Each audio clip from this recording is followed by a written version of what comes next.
Do you have trouble staying motivated? Do you start something full of enthusiasm, but then you start to feel the motivation slip away? Is this something that has been constantly happening with you? Maybe not in all areas of your life, but in some key areas, possibly health. And does this keep happening? What's up, my friend? I'm health expert, or I should say, I'm health coach Ted Rice. I coach CEOs, MDs, executives, and other high-performing professionals to success with their health, with their performance, helping them to lose fat and boost their energy. And the way we do things here at Legendary Life, if this is your first time listening, is that we break down science-based information on how to lose fat, prevent disease, and live a legendary life. What's a legendary life? Well, it comes down to this. You can achieve goals, but if those goals don't fulfill you, then what the hell are you bothering trying to achieve them for? So we need not just high achievement, but the combination of high achievement and high fulfillment. And that's really what this is about, especially on Real Talk Fridays, where we just have a conversation, you and I, about the other stuff, aside from all the physiology and the neuroscience and the fat loss physiology, the exercise information, all those things. So if that's what you're interested in, if I've piqued your curiosity and this is your first time listening, be sure to click that subscribe button wherever you listen to podcasts. And if you have been a listener for a while, then why not write us a review? I usually plug the challenge at this point for the listeners who have been here for a while, but the challenge is on hold for a little bit as we make some changes to not just the challenge, but to our coaching program in general. And that is what's going on, ladies and gentlemen. Big things are happening over here. We're hiring new people. We are growing our team and we are expanding what we're doing. And we're hiring a new business coach. Hint, hint, the key to success, not trying to figure things out from listening to podcasts and reading books. Getting experts, having them, pay them to have them shortcut the whole process.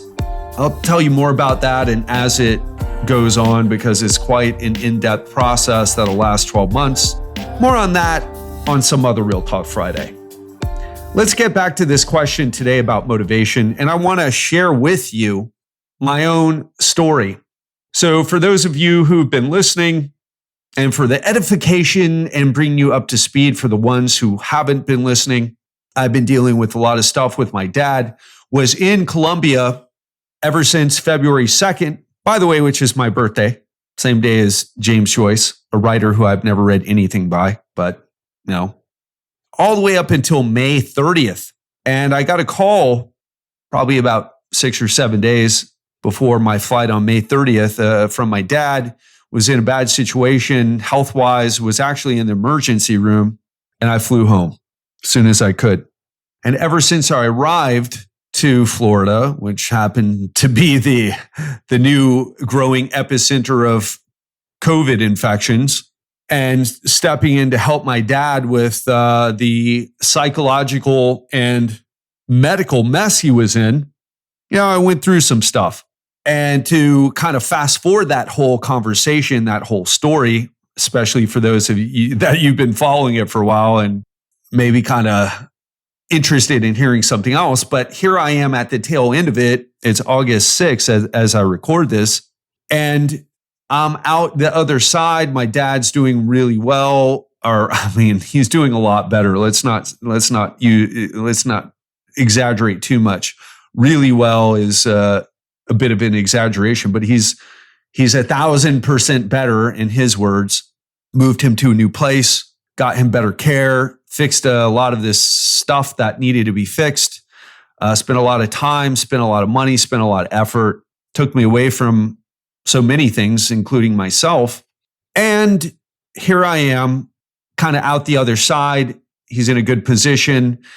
And I've I'm good now, but I was struggling for a while to get back in the groove because the stress of dealing with my dad's situation, not just his situation, but also his negative emotional state, took a lot out of me. And I'll tell you what I went to every time that I was over there and the stress was rising because he was just very difficult to deal with. I just go over to his refrigerator, pop open the freezer, start eating the frozen yogurt that he usually has. Or I would just start snacking. It was just the thing to do, right? I was solving problems. It wasn't that I wasn't. I got to tell you, thank God, Giselle stepped in to help me. And also, I've been doing my therapy. For those of you who don't know, I do a therapy session every single week. Although I might miss this week, which will make 2 weeks missed in the past, 8 months. But I've been in therapy every single week, almost every single week, being consistent and really having the help from those people. And both Giselle and my therapist, Amelia, helped me to solve so many of the problems that came up. But still, there I was feeding my emotions with food. And I lost my motivation. I had stopped tracking my food. I had backed off on my workouts. I'm still not back to the level of fitness that I had when I was in Colombia, or even just normally, to be honest. I mean, even before I got into great shape, I was still very consistent with my workouts. I've been fairly consistent working out, but the intensity, the duration and intensity has kind of scaled down. And this is not a bad thing, by the way. I felt like I did what I needed to do. It is part of what I preach, losing the all or nothing mentality. So many people in my situation would have stopped completely and just gone in the opposite direction. Instead, I dialed down the focus and prioritization of exercise and nutrition. My bottom two abs kind of disappeared. So I'm rocking more of a 4-ish, 6-ish pack, somewhere in between that, instead of like the super lean that I was. Not quite, but I'm on my way back there, by the way. We're going to be talking about that. And I also backed off on the exercise. And it wasn't, by the way, because I'm lazy or just couldn't get myself to do it. The levels of stress that I was under dealing with his situation, and also at first, at least, trying to solve situations, trying to solve problems that I didn't have the skills to solve, really took a toll. And so the first lesson that I want to bring to you is that I practice what I preach when it comes to that all or nothing or always something. I practiced always something. I did some type of exercise every single day, even if it was just a little bit, even if it was just getting up, standing more. I always did something. I pushed myself to be active because that is what successful people do. We're gonna return to this again, but a great quote from Chris Friesen, a neuropsychologist who also is a performance coach and someone who I've worked with. The most successful people make their day-to-day decisions not based on their moods, their negative thoughts, their energy levels, or circumstances. They make their decisions based on their goals and values. And so my goals are to stay in shape always, to always do something, to never give in to, oh no, I can't do anything. I can get up, I can go for a walk, I can get some steps in. There's always something I can do. I can do some mobility exercises. And I would say that's the one mistake I see so many people make is they're all or nothing. I've talked about this a lot. So for some of you, or probably most of you, this is rehashing or revisiting is a better word to use this topic. However, I would ask you, well, okay, so you know it, you say you know it, but do you do it? Probably not, unless you've worked with me. And what I'll tell you is it's crucial to always do something. The next lesson I think that I can share with you is to accept the situation, except like I was really trying hard to stay on point, stay in the best shape I could. I did a reasonably good job. I mean, if you saw my photos now, you wouldn't go, whoa, man, what happened? You would say, yeah, Ted, you still look great. You're just not super duper ripped, right? But most people would be happy to trade places with you. Even people who exercise a lot and are lean would be happy to trade places with you. But again, it's not about comparisons with other people. It's about how I feel. And so I'm on my way back to becoming leaner. I'm on my way back to regaining the motivation. But at first, I had to really practice what I preach with that always something. And I also had to accept that I was just in a situation and I had to go through it. And I knew there was an end to it. Much like this COVID-19 situation, there will be an end to it. There will be a return to traveling. There will be a return to work. It might look different than before. It might be a bit unusual at first, but there will be some type of return to normal. There always is. And just keeping that in mind and saying, this too shall pass.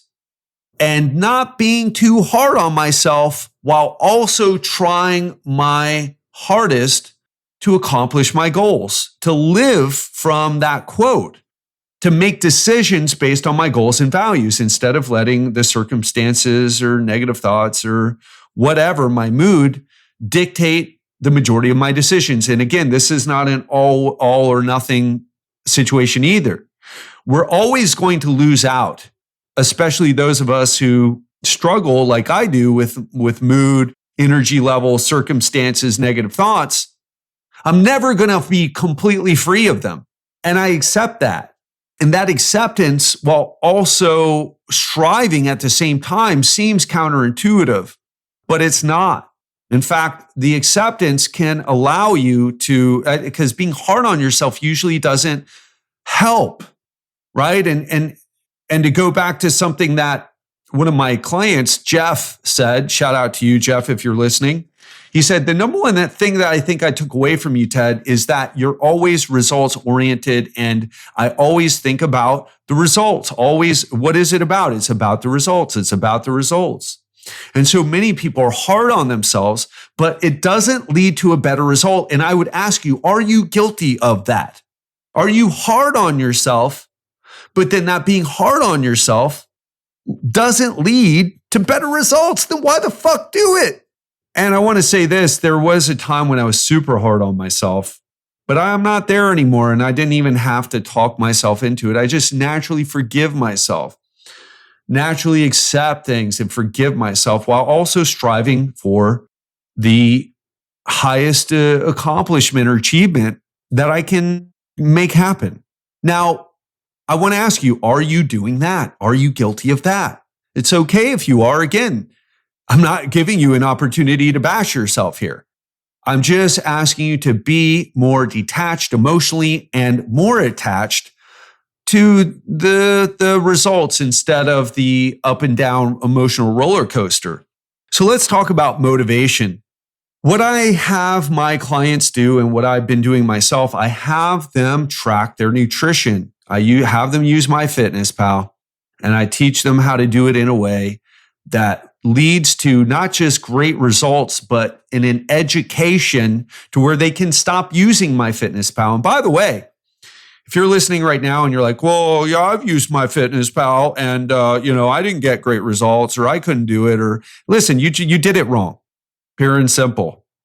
You weren't taught how to do it. You don't know why you're doing it. You probably used MyFitnessPal's settings for your calories and macros based on some data that you entered, and that ain't the right stuff to follow. You're using MyFitnessPal on their terms, and they don't care whether you get results or not. They care more about whether you stay on the app and keep paying for the premium. And that's not my business model. My business model is very simple. If you start to think about businesses and business models, it's very simple to think about if your interests line up with their interests. So my coaching program is based on results. That's why I show you photos. That's why I write emails telling my client stories. And that's why I record their stories and share them with you.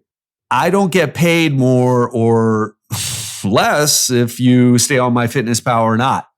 I get my business grows based on the results that I get. But MyFitnessPal probably, I don't know this to be fact, but looking at what they do, it's about keeping you on the app.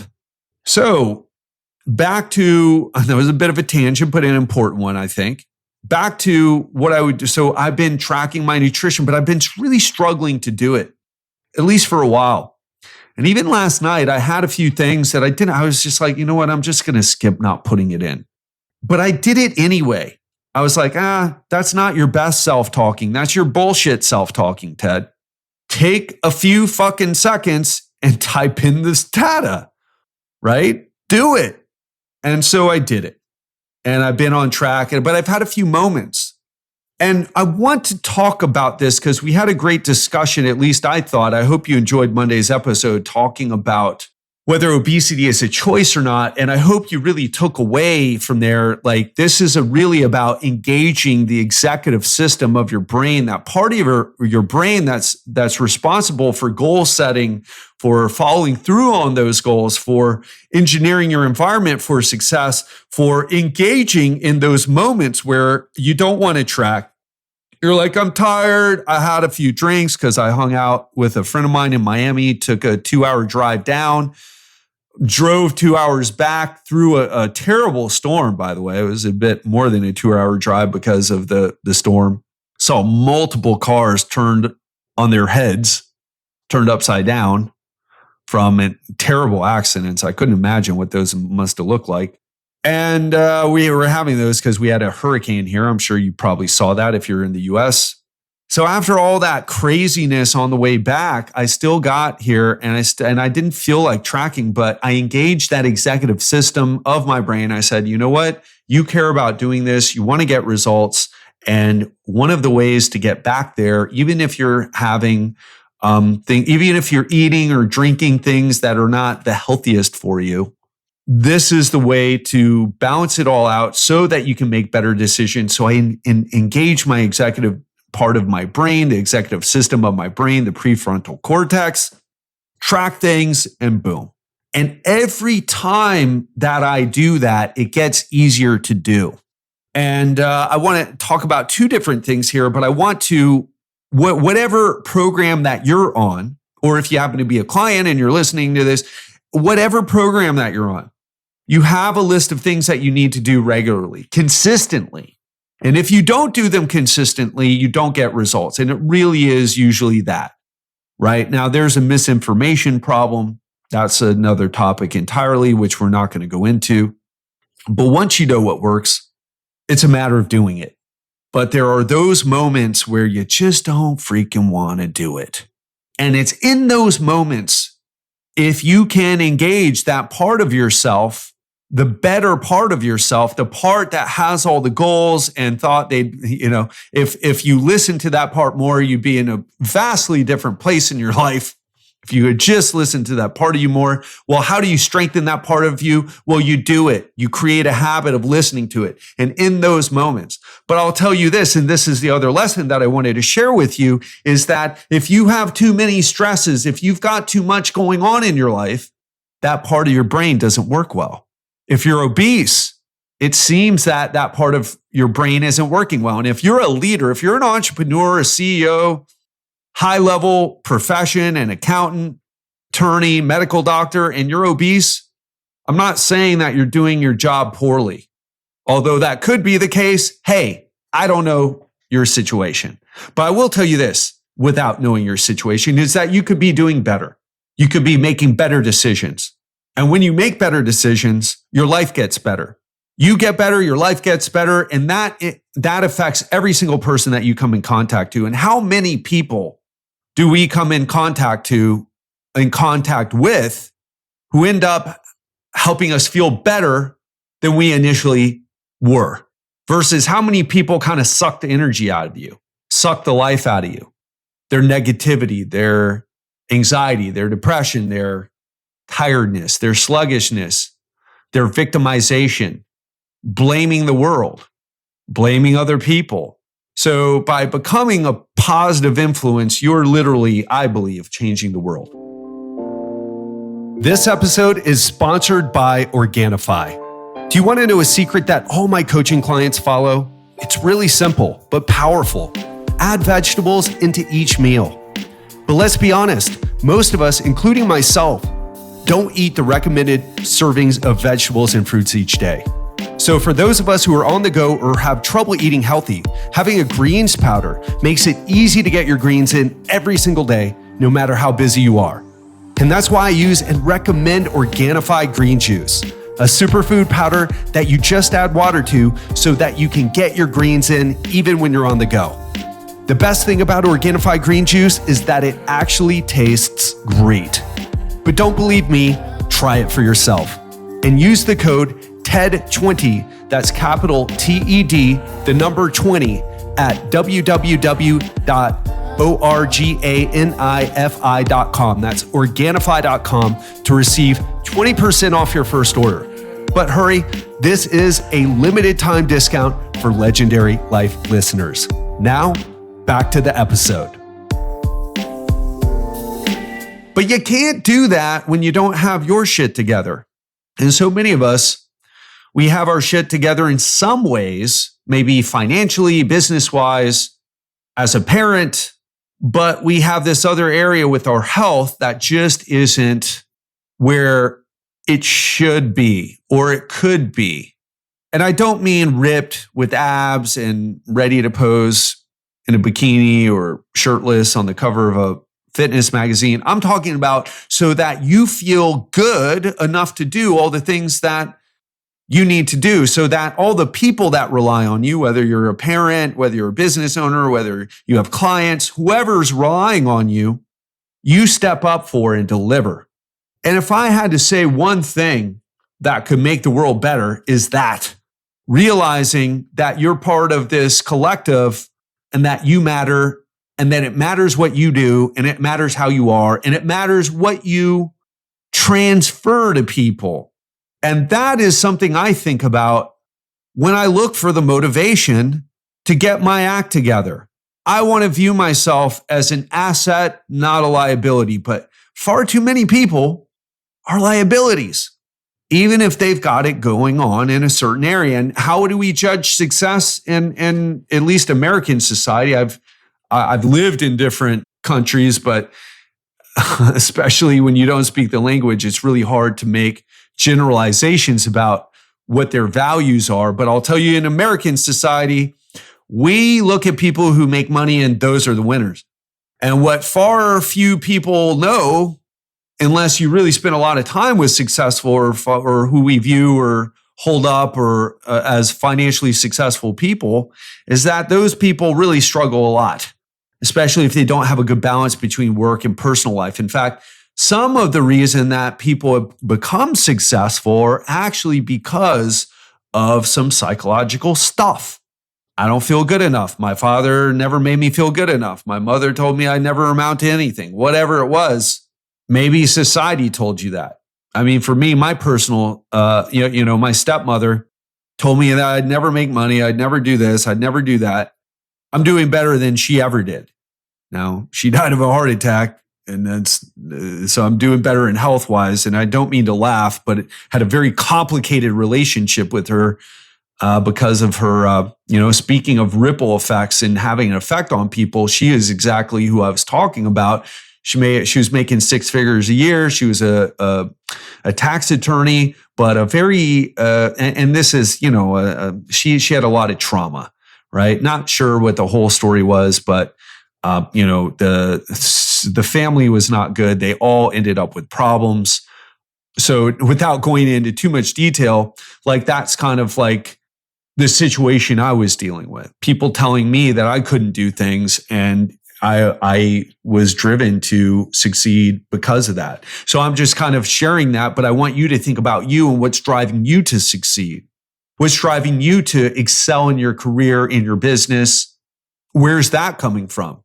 And I also want to say this, that's not a weakness, that's a strength. However, one thing I love to tell people is what got you here won't get you to the next level. What got you to this level won't get you to the next level. What happens is we develop a certain way, we develop our strengths, we go after things, we achieve our goals, we reach a certain level, and then We can't get beyond it. And so often it's not by working harder in our careers or businesses, etc. It's a personal thing that we've got to solve. It's something else. It's the relationships in our life, or what this podcast is about. It's about your health, about solving that, about investing in it and taking it to the next level. One of the things that I have my coaching clients do, and actually we were doing this in the challenge, and this is something that you can do on your own, is to do the heaven and hell exercise. And what it is like, what is the hell that you're in right now? Because you're coming back and listening to this podcast for a reason. It's not for nothing. It's not just entertainment. I'm not that funny, right?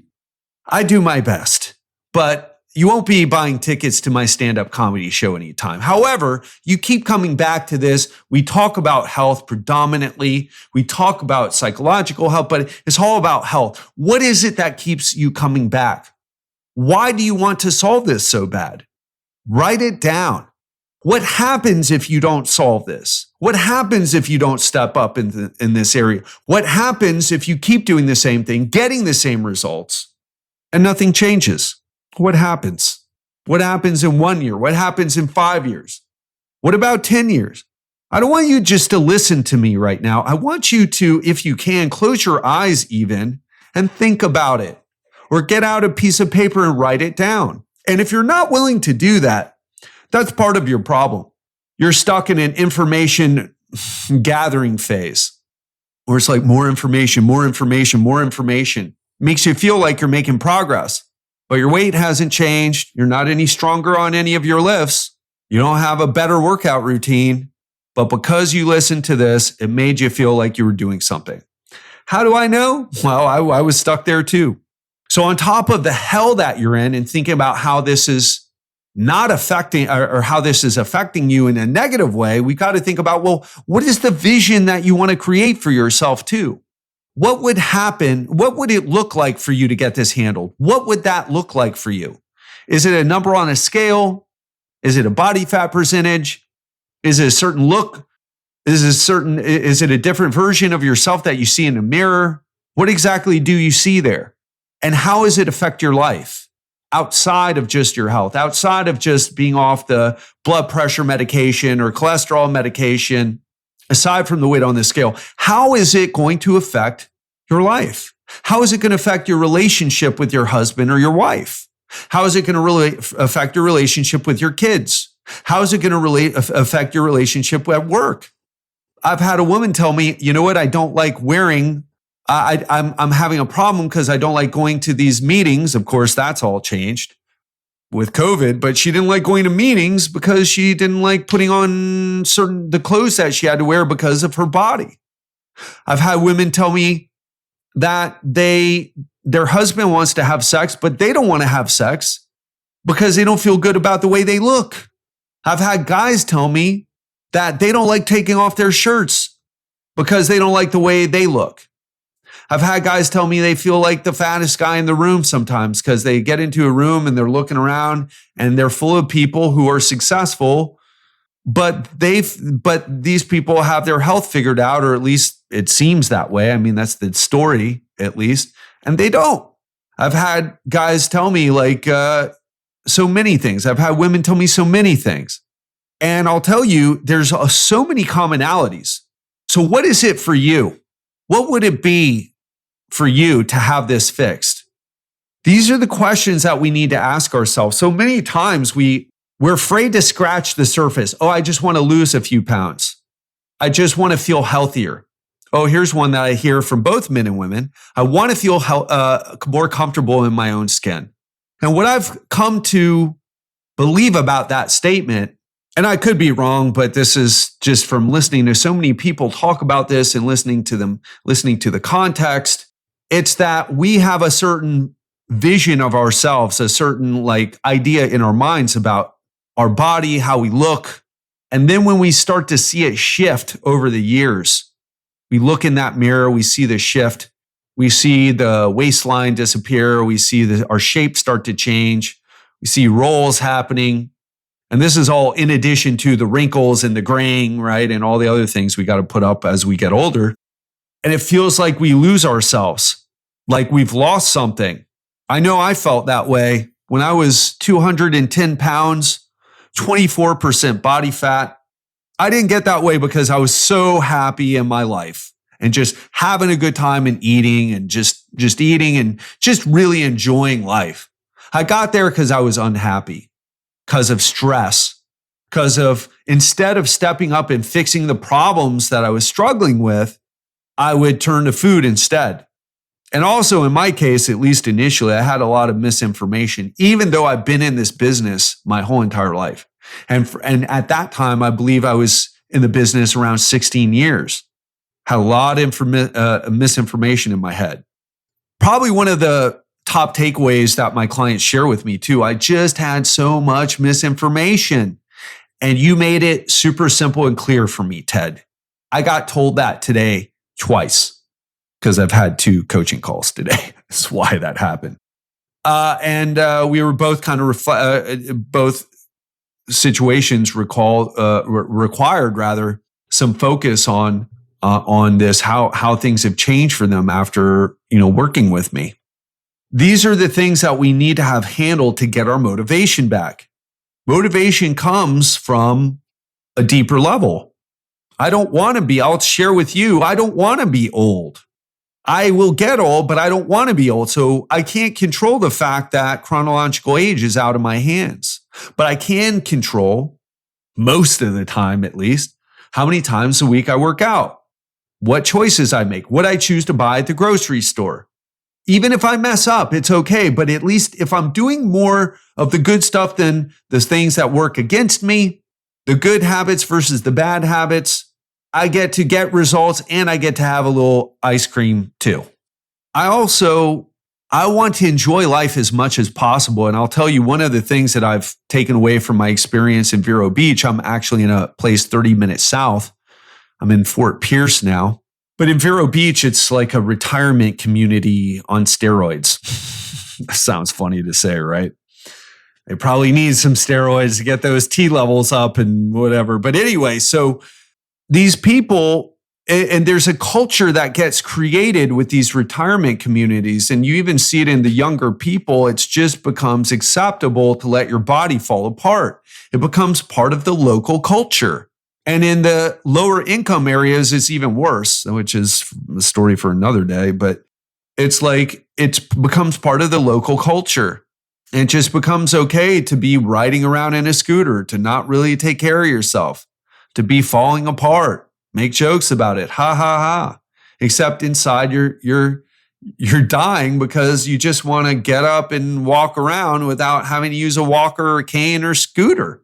And that has helped me. I don't want to ever be one of those people. I will never be like my dad unless at least the choices that are within my control. Oh, it's a rough ride, let me tell you. People don't get old and die. Oh, you just get old and die. No, you don't. You get old, your body starts falling apart, you start taking medications and you live for a long time. And it's a miserable existence that many people find struggle, or many people experience struggle to get through. My dad told me, he's like, I lived way longer than I thought I would. And I'm living way longer than I want to. It's like, well, stop taking your medication. But he won't do that. I don't want him to either, but I'm just saying, why don't you stop taking your medication? If you want out, there's no euthanasia, but that's the closest thing you got. Die of a heart attack or a stroke. Just get taken out. Massive stroke, massive heart attack. Doesn't want to do it. So he keeps taking his medication. But also, so doesn't want to stop taking his medication, but doesn't want to step up and live life either. And part of the obstacle, by the way, and this is really important, is he feels bad. So it's harder to take action when you feel bad. But the problem is you can never feel good until you take action. So I had one client recently tell me, and I think I've already shared this, but I'll share it again, is that she said she had not taken action and gotten herself in gear and eaten better and lost weight and exercised because she felt so bad all the time. But then she started because she had a spark of motivation and felt better. And then she lost motivation. and went backwards and started feeling all the same things. And she said, I'm starting to feel all the same problems that I had from not doing this, from not exercising, from not being on top of my nutrition. All the reasons why I never wanted to start in the first place are exactly what I'm experiencing because I stopped. So I'm going to wrap things up now, but I hope this helps. It's my goal in this podcast, especially on the Real Talk Fridays, to talk some sense out there into the internet podcast world. Because so many people are talking about so many different things, and I feel like they're doing a big disservice by not talking about this stuff. They're afraid to offend you. They're afraid to say something that might hurt their bottom line. Well, guess what? My business is doing great. So I'm not worried, right? I don't want to offend you either for the sake of offending you, but someone told me something great. You're afraid to, you say what most people are afraid to say. And I'm just coming from a place of wanting to help. And I look at other people in my, other influencers, whatever you want to call podcasters, whatever, and they're just not talking about what really matters. So I hope this filled a gap for you and helped got you on track, helped got you more motivated, at least a step further, even if you're not going to take action. In fact, why don't we end things like this? What is something you can do right now? Are you behind on your workouts? Well, why don't you drop and give me some push-ups, drop and give me some crunches, hold a plank for as long as you can. Give me some body weight squats, do something, because so many people, well, that's not a workout. That doesn't matter much. It's about the habit. It's about the habit. It's about the actions to build momentum and to build momentum psychologically, not about the fucking optimal fucking workout. Fuck. It's about doing something and making a habit of doing something. That's what people are missing, not the optimal fucking workout routine and the goddamn fucking perfect macronutrient split for your diet. That shit is important, but if you don't have the habit yet, which so many people don't have, especially if you're one of these all or nothing folks, focus on the habit. It doesn't matter what you do as long as you do something, you do it consistently. It doesn't matter how much you do either. So what are you going to do right now? What will you do right now? That is all that matters. And if you keep sitting and listening to this and you don't do anything, well, now you know what the problem is. One of the, people talk about high performance habits. One of the most important habits you can ever develop is how to be consistent, how to develop habits in the first place. In fact, I ain't that smart, but I'll tell you one thing. I've learned how to motivate myself. I've learned how to get myself in gear and how to build consistency. Even when I get kicked in the teeth, even when I fall off the wagon, even when I fall on my face. So what will you do now after listening? That's the question that I don't want you to answer. I want you to do something. All right? I say that not because I'm mad at you, because I'm not. I want you to succeed. And I feel like people aren't telling you this enough.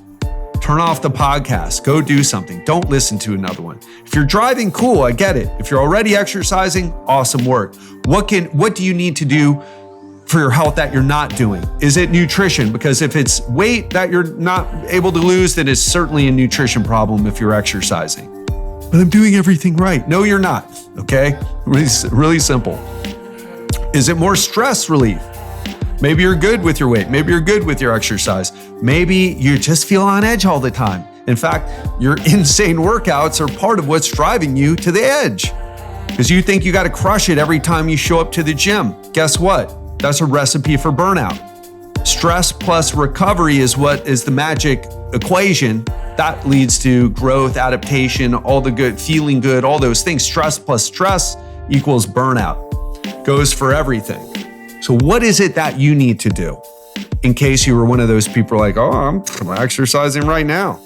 I don't need to do anything. Well, maybe you need to work on your recovery. Maybe you need to work on your sleep. Maybe you should take up Headspace's meditation challenge. What is it that you can do now? That's what I want you to answer. That's what I want you to take action on. Go make it happen. You can do this. Hope this helped spark some motivation in you. And always remember, I love you, want the best for you. And I will speak to you on Monday. So have an amazing weekend. Be well and speak soon.